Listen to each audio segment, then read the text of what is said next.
He was still breathing, but no longer leading. The words tossed carelessly over champagne flutes at a VIP table during the Orion Path Tech Conference, sliced through the air like an invisible dagger. No one noticed the man standing just a few feet away. No one paused to consider that the one they mocked was actually Jackson Kane, the very founder and CEO of Orion Path, hidden beneath a technician's jacket, his name disguised on a badge that read Jake Harper. He hadn't come to make a statement. He came to observe, to reconnect with the soul of the company he'd birthed from a dusty garage in Tempe over 2 decades ago.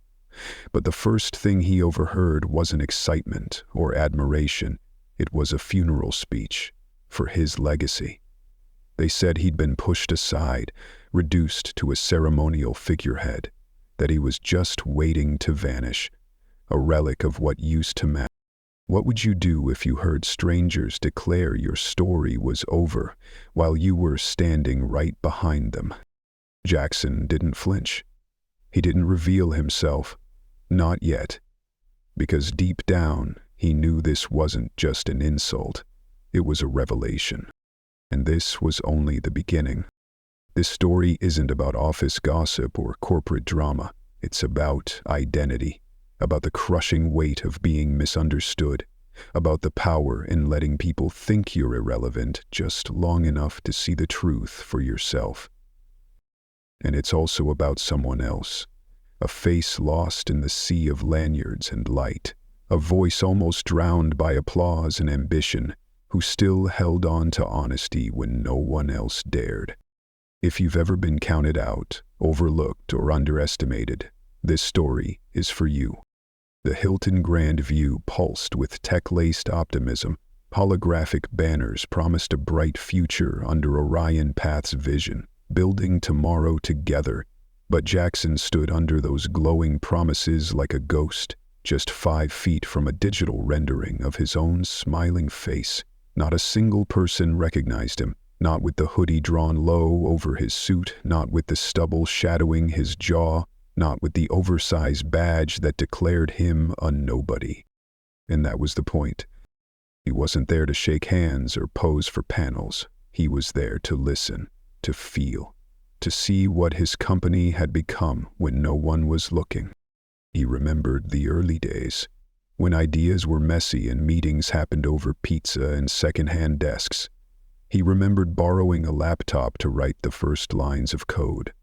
Now everything felt polished, filtered, distant.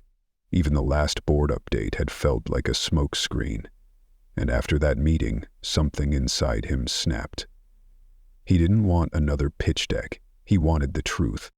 That's why he was here, hidden among the crowd, moving silently through the pulse of the event. Bright-eyed engineers laughed in line. Mid-level managers handed out branded totes. And then came the voices. Confident, casual, cutting, still breathing, but not leading. Jackson froze. His heart slammed once, hard. A second voice followed, smooth and condescending. They're just keeping him around for the name. The board's already grooming someone else. Laugh. Bet he doesn't even know this conference is happening. His fingers tightened around the edge of the registration table as the badge printer spat out Jake Harper, Field Ops. For a moment, he couldn't move. Then slowly he looked up and caught their reflections in a mirrored column. Damon Wells, Strategy. Monica Blair, PR. Not interns, not strangers, his own senior team, people who used to smile at him through Zoom, pitch him safe ideas, sip coffee in quarterly briefings pretending to care. And now they spoke of him like a statue collecting dust in the company's lobby. He wanted to tear off the disguise, to confront them, to burn the illusion to the ground. But he didn't. Not yet. Instead, he adjusted the strap of his backpack and turned toward the escalators. The energy around him was electric. Demo booths humming, keynotes flashing across digital walls, laughter rising from clusters of coworkers snapping selfies. On the surface, it was success.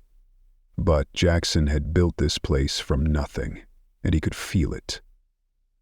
something had shifted. He passed rows of AI kiosks, holographic charts, branded displays promising the future of Orion, and nobody gave him a second glance. And for the first time in years, that invisibility gave him power, because it gave him the truth.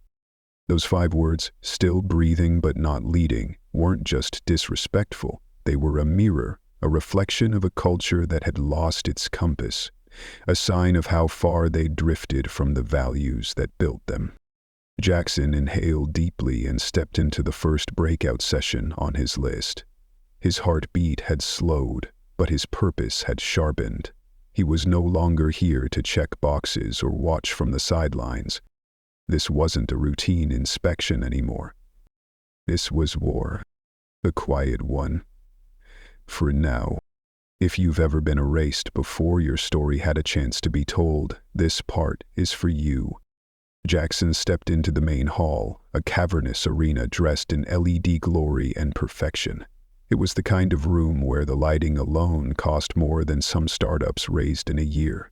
Towering digital screens spun through highlights like a curated memory reel. $1,200,000,000, 0 cents valuation, global expansions and smiling employees pouring coffee beneath soaring slogans, montage of progress, a propaganda reel of momentum. But to Jackson, it felt like a eulogy in disguise. He drifted into the back, swallowed by the shadows near the projection rig. His battered jacket blended in seamlessly. No one glanced his way. He wasn't supposed to exist here. Not like this. On stage, Monica Blair paced under the spotlight like it was a Broadway debut. Her heels snapped against the stage with a confidence honed through endless rehearsals. Behind her, a bold title glowed in stark white letters. Orion 2, leaving old voices behind. Jackson's stomach twisted. She was magnetic, that was true. Her words were polished until they gleamed, sharp enough to draw blood without leaving a mark. "This isn't a scrappy startup clinging to outdated instincts," she said, pacing smoothly. "This is a future-forward enterprise, bold, fast, decisive." Applause. A practiced, synchronized applause, mostly from middle managers who had learned which beats to clap on. Monica leaned into the momentum. "And to grow into that future, we must let go of what no longer serves us, including the comfort of old names." She didn't say his name. She didn't have to. Jackson didn't move, didn't flinch.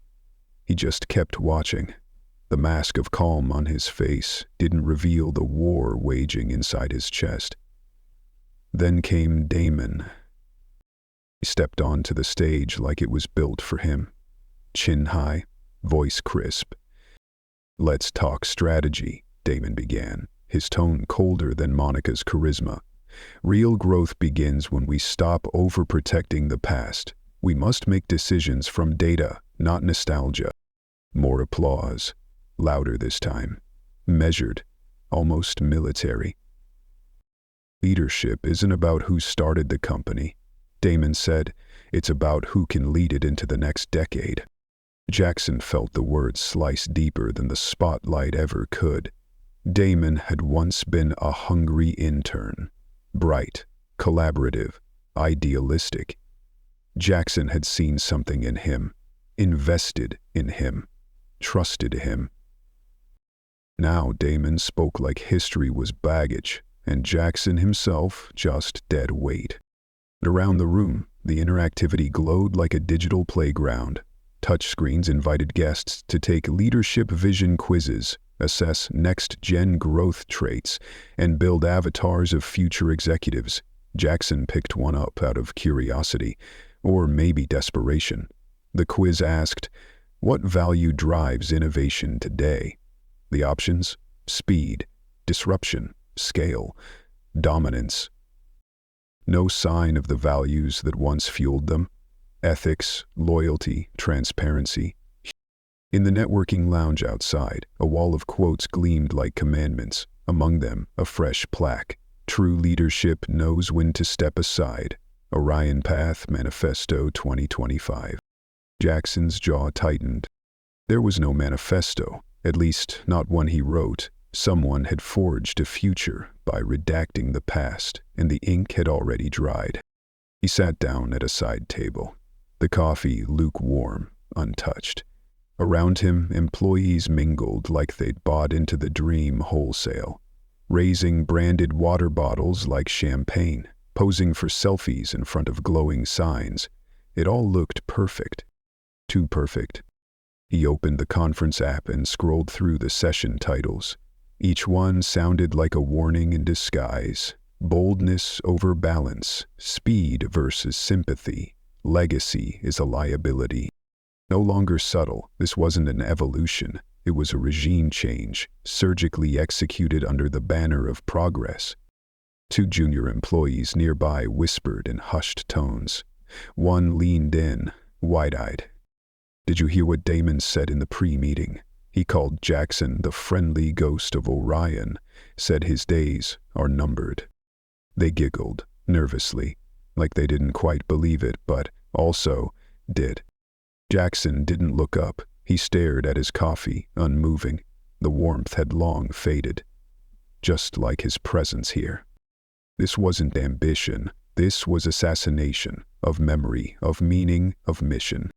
And worse, it was working. He rose silently and moved toward the demo floor. The energy was kinetic. Neon-bright booths, interactive kiosks, product launches that felt more like movie premieres. AI-driven dashboards shimmered like crystal balls, forecasting a future Jackson didn't recognize. This wasn't about building something great anymore. This was about selling the illusion of greatness. Then he saw it. A booth labeled Orion Immersive. A live VR demo. Crowds gathered with open mouths and selfie sticks.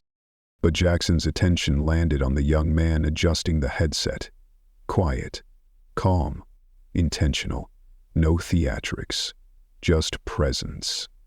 His badge read Eli Turner, Systems Dev. Eli wasn't performing. He was protecting something. Jackson lingered nearby, pretending to scroll. When the line thinned, he stepped forward. "How's the response?" he asked, casual. Eli looked up, a little surprised but polite. "Mixed," he replied. "People love the polish. Don't always see the purpose." Jackson studied him. "And you?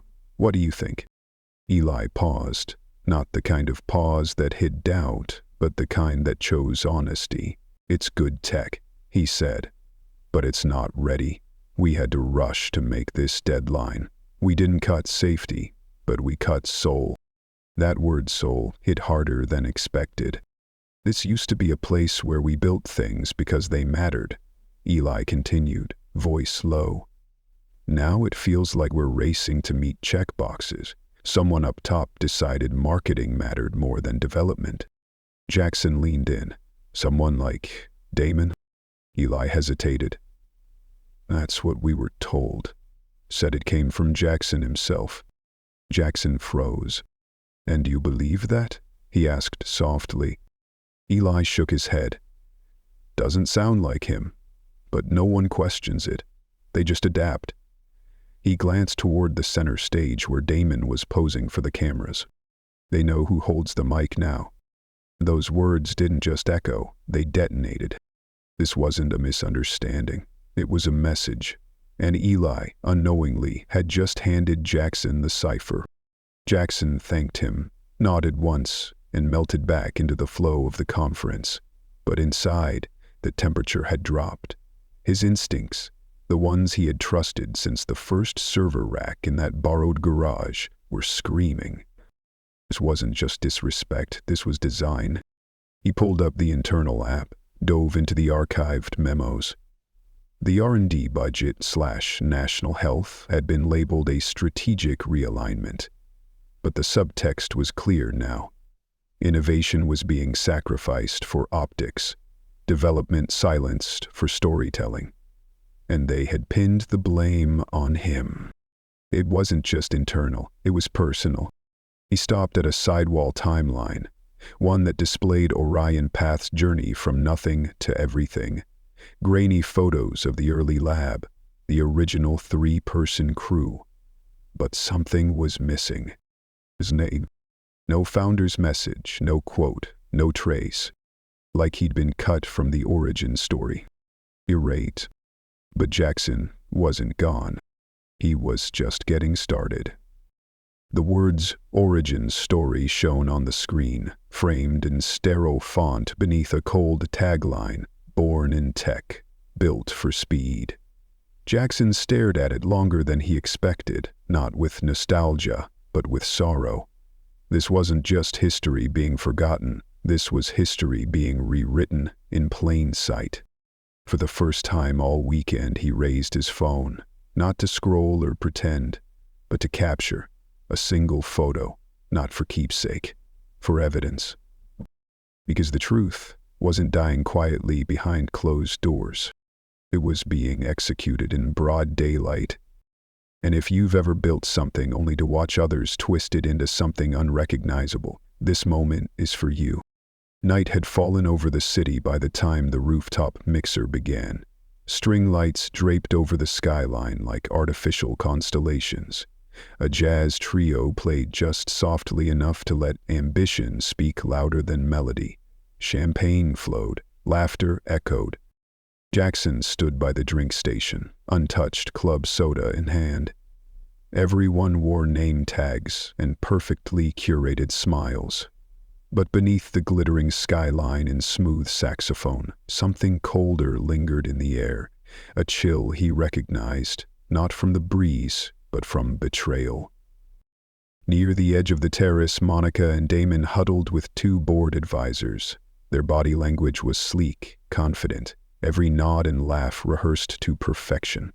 He moved slowly, folding himself into the swirl of bodies and casual conversations, letting the moment come to him.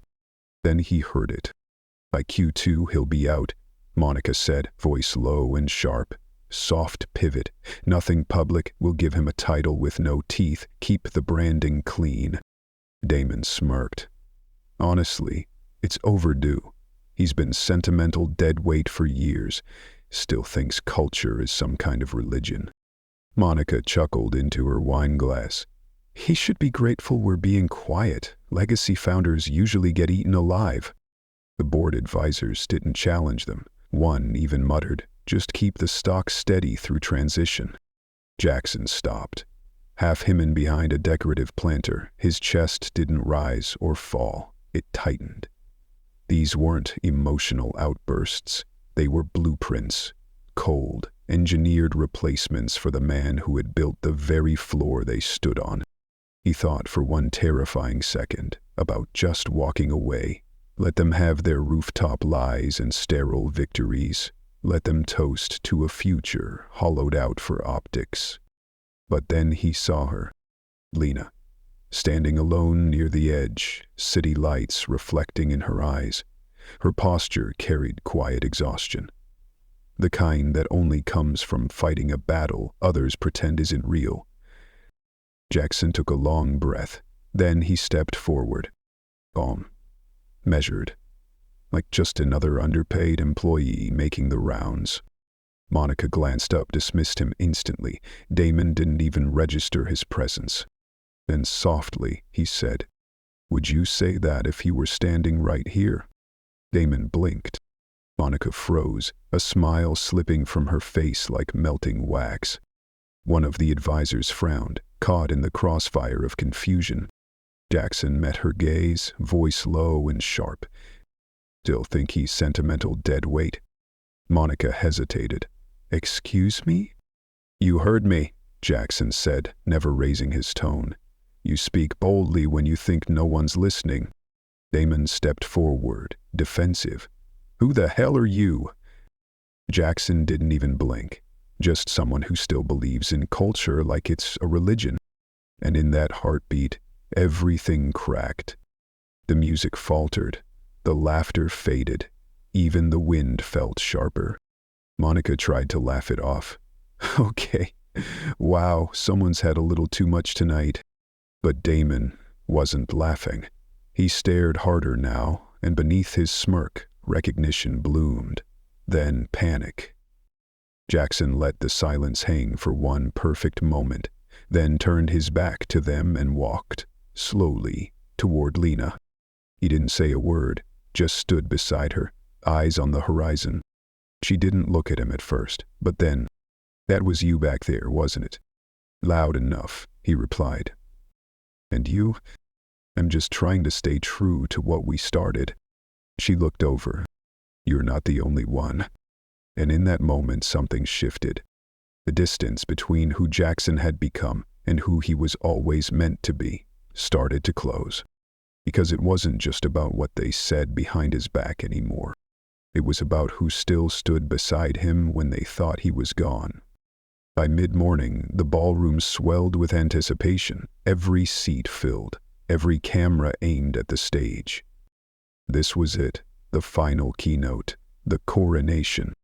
Monica stood backstage, mic clipped, smile perfectly rehearsed. Damon reviewed his notes like a man preparing to rule. Above the stage, a glowing banner read, "Pouring a path, bold, forward." And just off to the side, unnoticed, stood a man in a technician's hoodie and a badge that read Jake Harper. But the man inside that uniform wasn't hiding anymore. Stagehands moved past him in a flurry. Countdown murmurs crackled through headset mics. The screens began to pulse with transition slides, graphs, quotes, ambitious projections. "The next decade belongs to fearless innovation," one read. Then Jackson stepped forward. He placed a hand on the host's shoulder and spoke 6 words. "I'll be taking this one myself." The host blinked, confused. Monica froze mid-step. Damon took one reactionary step forward. Too late. Jackson was already walking onto the stage. The audience clapped at first, assuming it was part of the program. Then came the gasp, then the silence. The screen behind him flickered. The disguise was gone. The badge was gone. Only Jackson Kane remained. He raised the mic slowly. His voice didn't shake. It rang clear as glass. "For the past 3 days, I've walked this conference in silence. I've listened, not to what's said on stage, but to what's said in corners, behind closed doors."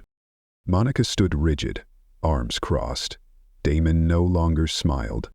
"I've heard rumors about me, my leadership, my relevance. Some said I'm just a name to leverage. Others said I'm already gone." He let the silence stretch. "Well, I was here." He clicked the remote.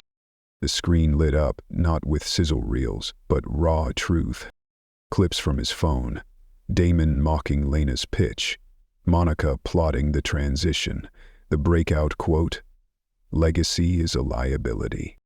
Then a still image. Orion's timeline, stripped of his name. Scrubbed. Sanitized. Gasps rippled across the ballroom.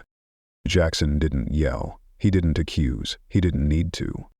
"You want speed? Fine. You want scale? Fine. But not at the cost of our soul." He scanned the crowd. Saw Lena, head lowered, eyes shining. This company wasn't built on image. It was built on integrity. On people like Lena Brooks, who stood for our values while others chased titles. He paused. And Eli Turner, who spoke truth when silence was safer, who still believes innovation means something more than just launching faster. Systems, but better systems. Monica tried to step forward, desperate to reclaim control, but the host instinctively raised a hand, holding her back without a word. Jackson didn't look at her. He looked straight into the camera. His voice was low, but it carried. "To those who've worked behind closed doors to erase the culture we spent decades building.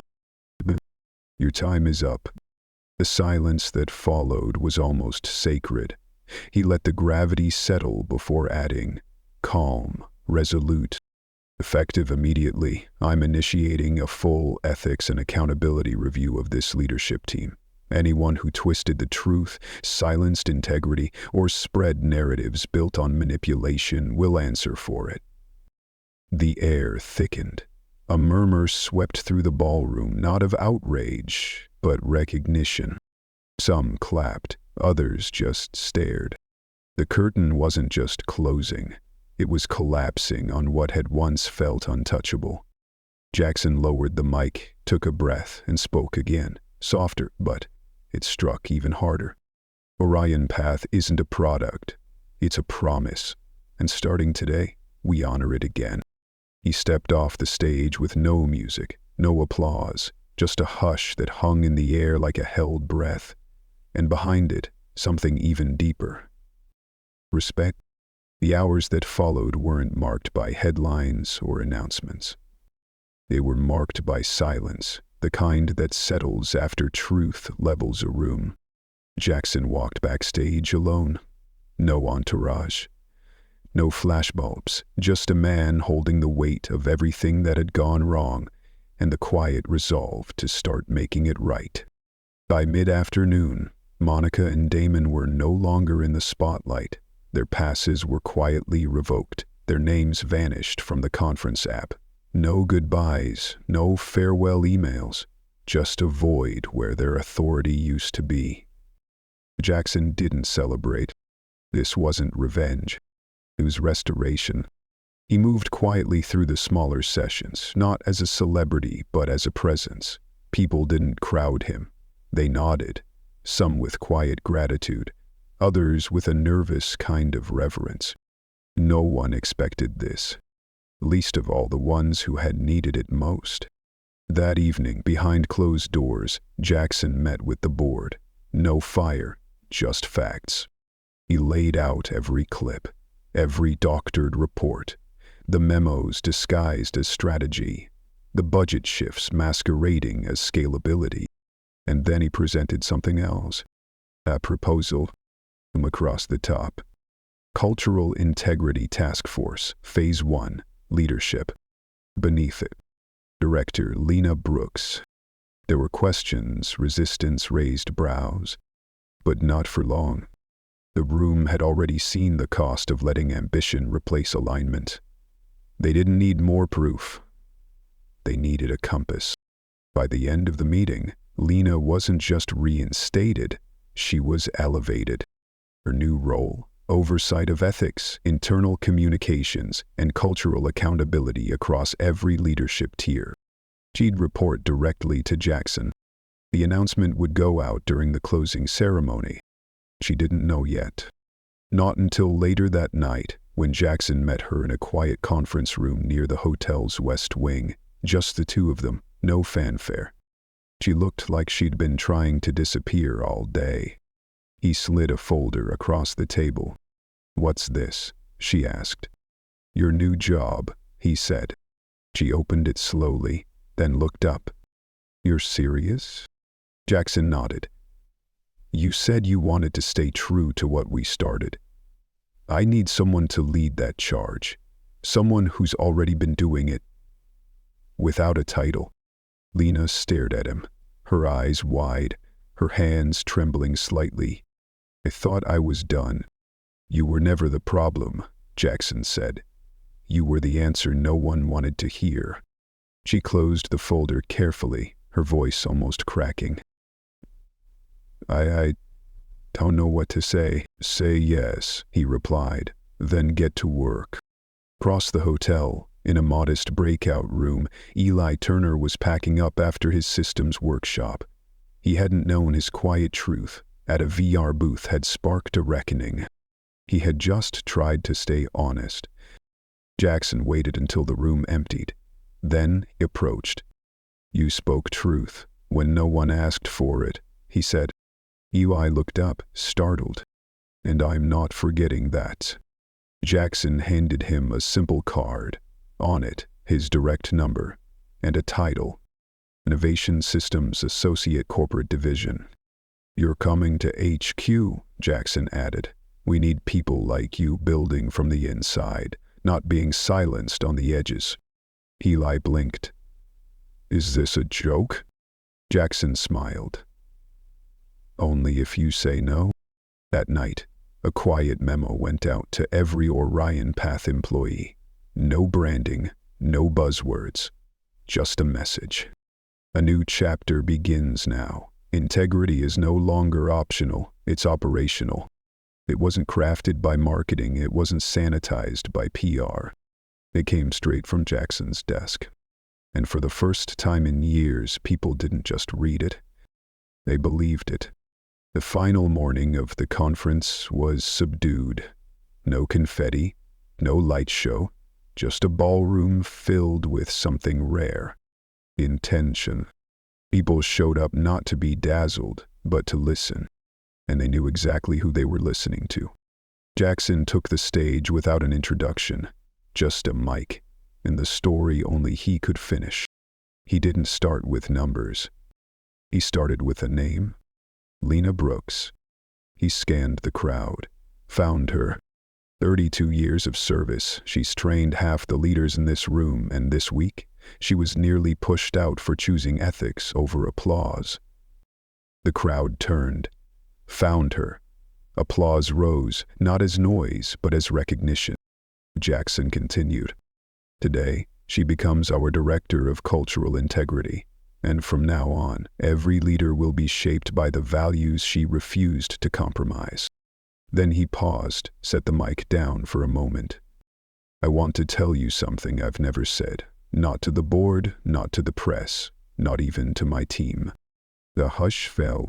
When I started Orion Path, I was scared, not of failing, but of being forgotten. I built this company like a man carving his name into a wall. He looked around. But I see now, legacy isn't about your name being remembered. It's about your values being carried forward. He looked toward the side wall. Eli stood there now, no longer behind a kiosk, but beside the board. And it took a young engineer with no title and a veteran with no platform to remind me that real leadership isn't power. Hazing breath. It's presence. The room was silent, not tense, reverent. What happened here wasn't a scandal. It was a signal, a warning about what happens when ambition outruns accountability, when people become numbers. He stepped forward. I went undercover thinking I'd exposed dysfunction, but I uncovered something else, my own distance. A pause, and it broke me in the best way. He smiled. Not with triumph, but peace. We're not fixing culture with new posters. We're fixing it with people. Like Lena, like Eli, like you. He looked across the room. And if you've ever felt invisible, if you thought your values didn't count, I see you now. A long pause. And that changes today. He stepped back. No music played, but the room stood anyway. Not in a rush, but in a wave. Not for a CEO, but for a return to something human, something worth staying for. Hours later, as the conference ended and sunlight spilled across the hotel floors, Jackson lingered in the empty ballroom. He stood at the edge of the stage, alone. No spotlight, no audience, just a man at peace. And in the quiet, he whispered, not as a founder, not as a leader, but as someone who had finally come home. This time, we lead by listening,